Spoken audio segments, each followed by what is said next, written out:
লোক তো এইভাবে প্রেডিকশন করা যায় না।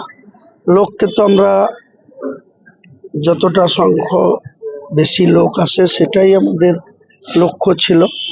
বিভিন্ন জায়গায় ভেহিকেলসের ব্যবস্থা করা হয়েছিল, বাস, ছোট গাড়ি, যার যেরকম রিকুইজিশন ছিল তাদেরকে সেটা করে দেওয়া হয়েছিল। মালদার সাইডটা, নর্থ বেঙ্গলের সাইডটা আমাদের মালদার জেলা সভাপতি রয়েল ইসলাম, আমাদের রাজ্যের ভাইস প্রেসিডেন্ট এবং নর্থ বেঙ্গলের পর্যবেক্ষক আবু মিন্না, তারা ওটা দেখছিল। আমি এই দিকটা সার্বিক সবাইকে নিয়ে করেছি। আমি নিজে খুশি।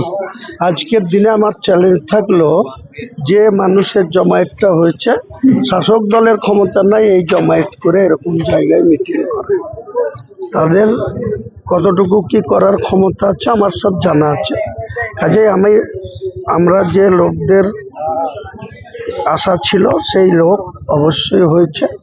আমরা ধীরে ধীরে 1 মাস 10 দিন একটা দলের বয়স, সেই দলের ডাকে 4-4টে সমাবেশ হয়ে গেল। দুটা এমনি ছোটখাটো 7-8টা হয়েছে, সেটা ছেড়ে দিন। বাকি মেন সমাবেশ 22 তারিখ, 14 তারিখ, 17 তারিখ, আর আজকে আবার 31 তারিখ। এছাড়া মালদাতে হয়েছে, পশ্চিম মেদিনীপুরে হয়েছে, সাগরদিঘিতে হয়েছে, বিভিন্ন জায়গায় হয়েছে। শাসক দল তারা শুধু হোয়াটসঅ্যাপের রাজনীতি করছে আর বিভিন্ন রকম সোশ্যাল মিডিয়ায় প্রচার করছে যে তারা কোথাও পাঁচালি শোনাচ্ছে,